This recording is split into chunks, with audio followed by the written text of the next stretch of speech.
Oh, that is the best applause free beer can buy.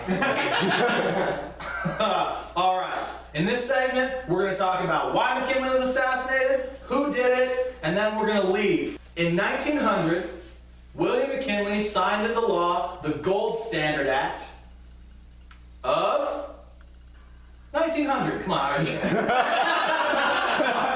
You're playing the game at home, you just scored the only point. Really one. Like I was saying, McKinley signed into law the Gold Standard Act of 1900. And basically, that was the nail in the coffin for the silver standard of currency. And not just in the United States, globally, because the United States and the United Kingdom did it at the same time, and their markets drove the global economy at the time. The Gold Standard Act signing into law was damaging to the silver industry, not just in the sense of currency standards, but also because the Gold Standard Act of 1900 ended a thing called bimetallism. Of course, I mean, I don't gotta tell you guys that ended bimetallism, right? The government had been preparing to transition to the gold standard and away from the silver standard starting in 1870. But it wasn't all the way done until McKinley signed that act into law.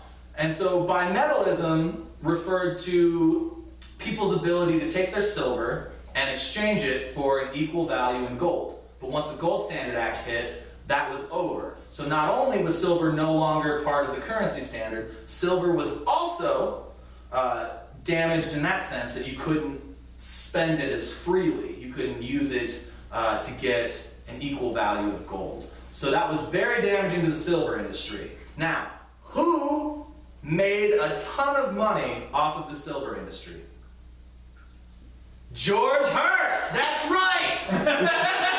That is right! George Hurst made $91,000 off of a silver bonanza called the Comstock Lode. Yeah, we got the high school teachers heard the Comstock Lode. Everybody else is like, oh man, you're gonna explain another thing? No, the Comstock Lode was a silver bonanza just outside of Virginia City, Nevada in 1873. Two brothers whose names escape me and are going to be lost forever to this video are the ones who originally discovered it. But both of them died before they could actually file any kind of claim. They had left this guy named Henry Comstock to guard the claim while they go and register it, basically. But they died, and so they never came back. And so this guy's just sitting there waiting for them to come back. He finds out like a year later that they're both dead, and then he's like, well, maybe I'll just claim it then. And so he does, but this is the dumbest person alive. You guys thought Luigi Luciani was an idiot? Oh no, he's got nothing on Henry Comstock. Henry Comstock had all of the maps and graphs and everything he could possibly need to find this giant silver vein, but because he was too stupid to be able to read them, he used them to start fires. So he had to rediscover the silver vein after claiming the land. He was all right there. He's, well, no, it's just squiggles. Numbers. Coordinates, I don't think so. So that's basically what George Hurst used to do, is he would find idiots that had really good mining claims, and then he would exploit them because they're idiots, and he would get a major profit off of this claim just by being not stupid enough to burn the map! George Hurst has a clear motive for retaliation against McKinley, right? Wrong! He was dead before the McKinley assassination happened. What?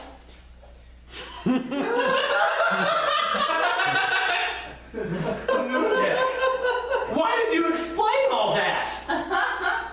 Because George Hurst had a very famous son. And that son was named William Randolph Hurst. The father of yellow journalism. We all know. comes from big silver money, would obviously be upset at the damaging of the silver industry. That's what funded his rise to prominence. So that would be the motivation, or at least the first motivation, as to why William Randolph Hearst would call for the assassination of William McKinley. The second reason is William Randolph Hearst viewed Teddy Roosevelt, the vice president, as a more beatable candidate for the presidential election of 1904, which William Randolph Hearst did run against Theodore Roosevelt during. Except for he didn't really run against Theodore Roosevelt. He lost in the primary to a judge named some stupid nonsense. Alton B. Fisher?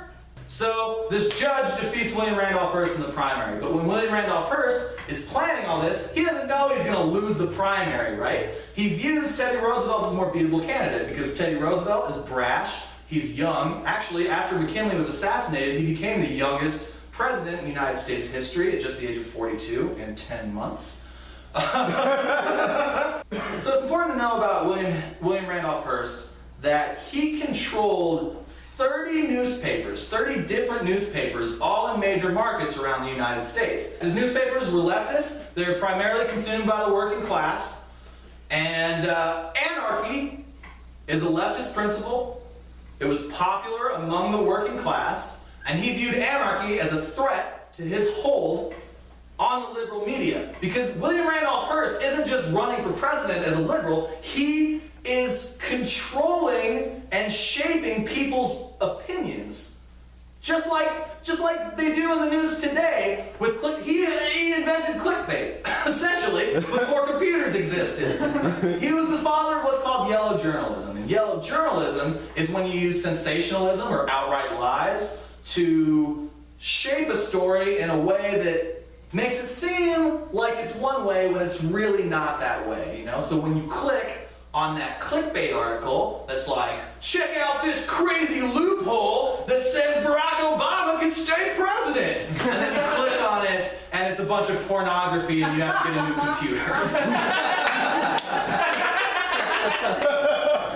Not only does he want McKinley dead so that he can run against Roosevelt, a more beatable opponent. We all think of Roosevelt more frequently than we think of McKinley, but back then he hadn't created the national park system yet. You know what I mean? You know? So he's viewed a lot differently than we remember him from that 1 week of 5th grade.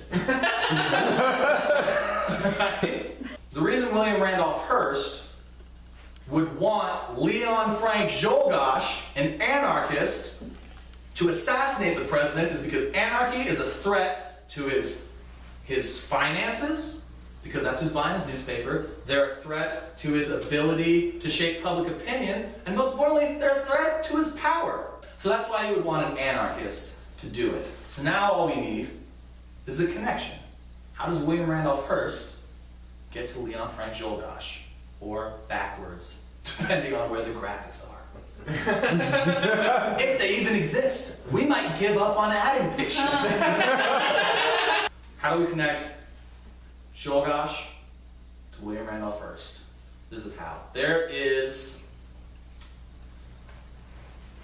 one clear way to reach a person like Leon Frank Czolgosz.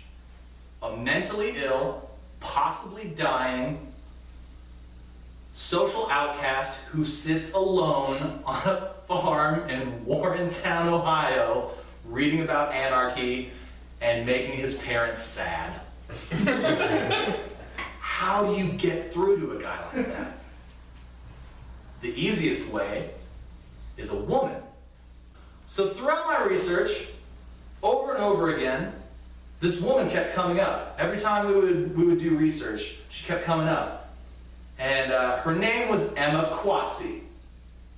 Emma Quasi is basically, like, she sounds made up, but she's not. She's all over this story. She's this beautiful, voluptuous, perfect, olive-skinned young woman who's just this weird anarchist that runs around with all these prominent anarchist people. When I told you that Gaetano Bresci Antonio Larno, Quintavalli, and Errico Malatesta were all involved in the Umberto assassination. The person who allegedly tattled on them, for lack of a better word, who tattled on them is this woman named Emma Quasi. She didn't go by Emma Quasi among the anarchist circles. She went by La Bella Teresa Brugnoli. La Bella, L-B. She went with Gaetano Bresci from Paterson, New Jersey, where practically all of these people worked as silk weavers. It's very strange.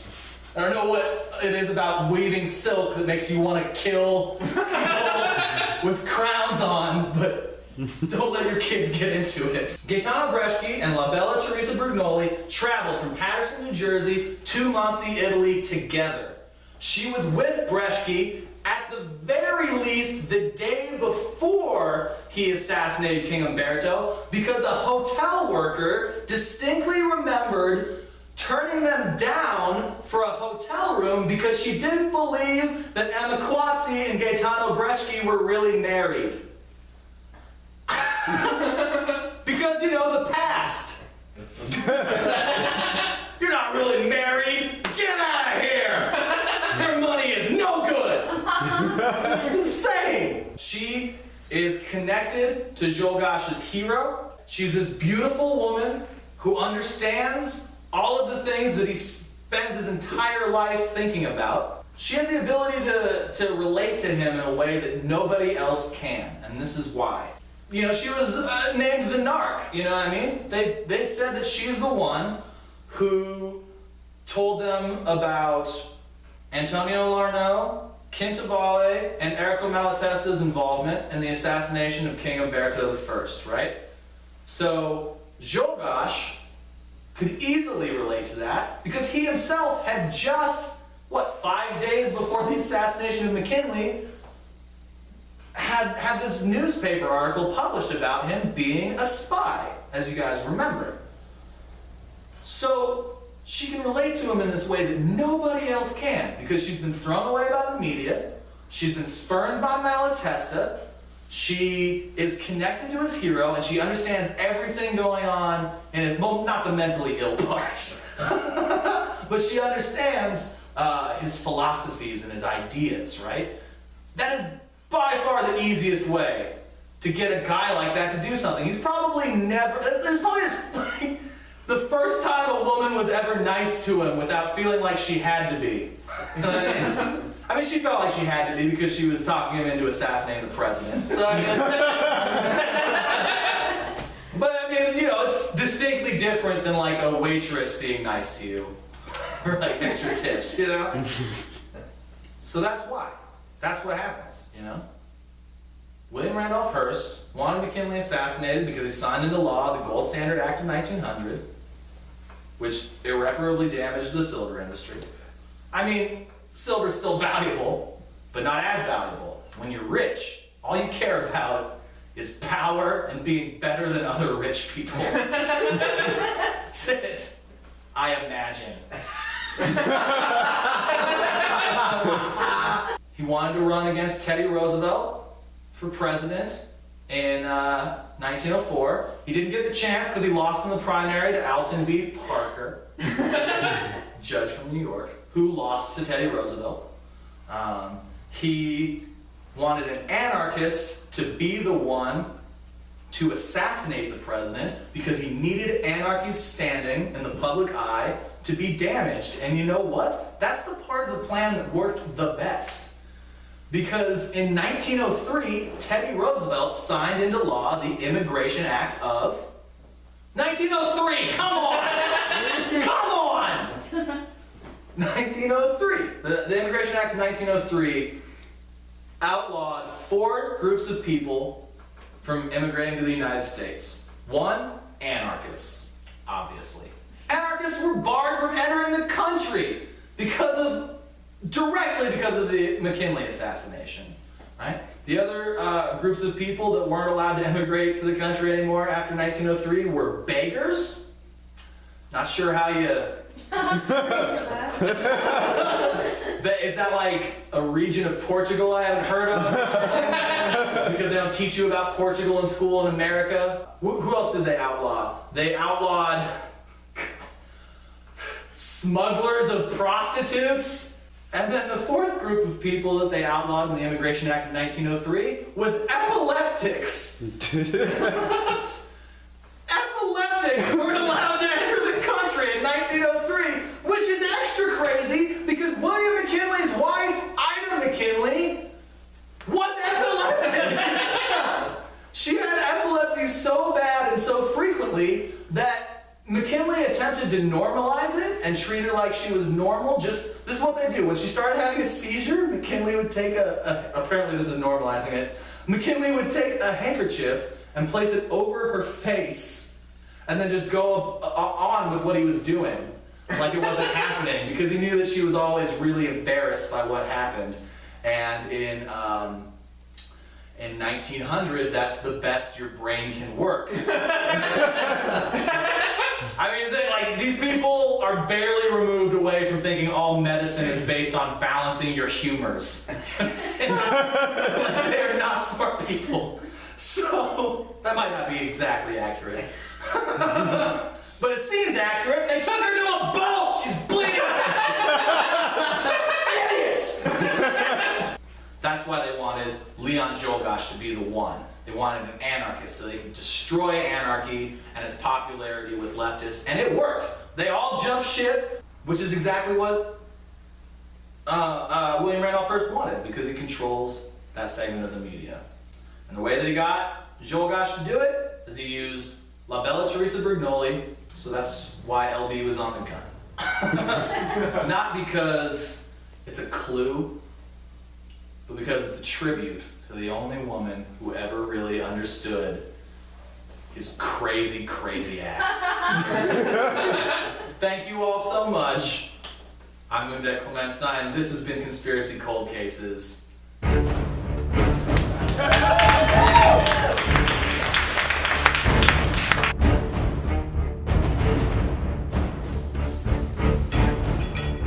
Conspiracy Cold Cases is filmed in front of a live studio audience.